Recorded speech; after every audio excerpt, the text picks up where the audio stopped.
Gireklamo na sab sa mga residente ang kalidad sa tubig sa Deca Homes Tigato sa Davao City. Dugang detalye sa live report ni Jandy Esteban. Jandy.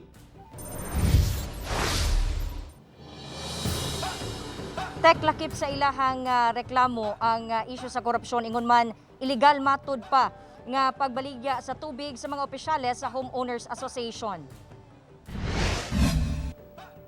Nagpatabang ang mga residente sa Deca Homes sa Tigato, Davao City sa GMA Regional TV 1 Mindanao.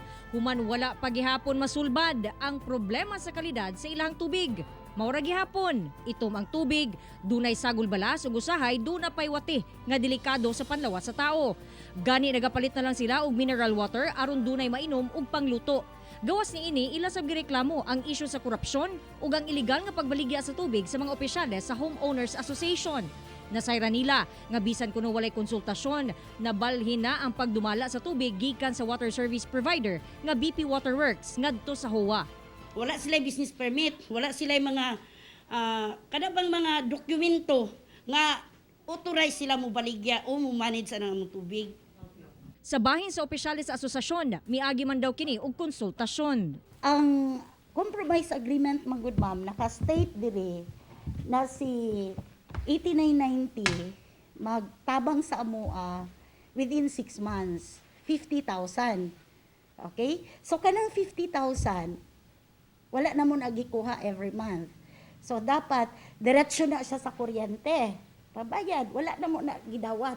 Kanang 200 for electricity lang na siya. Dili ni siya business. Gina-question sab daw nila nganong walay liquidation. With regards to liquidation, prepared kita sina.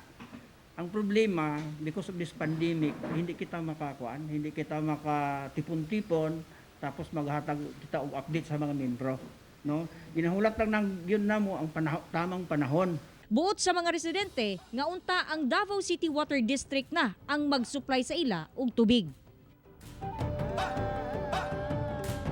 Tek nakigistorya na po daw ang mga opisyales sa HOA ngadto sa DCWD. Ug subala sa DCWD nga pwede sila nga mo-supply og tubig sa maong lugar kung mahuman na ang bulk water project diin sa Tamugan River ang kuhaan og source sa tubig. Hinaot nga unta mahatagan na og kasulbaran ang problema labi na sa kalidad sa tubig sa maong lugar.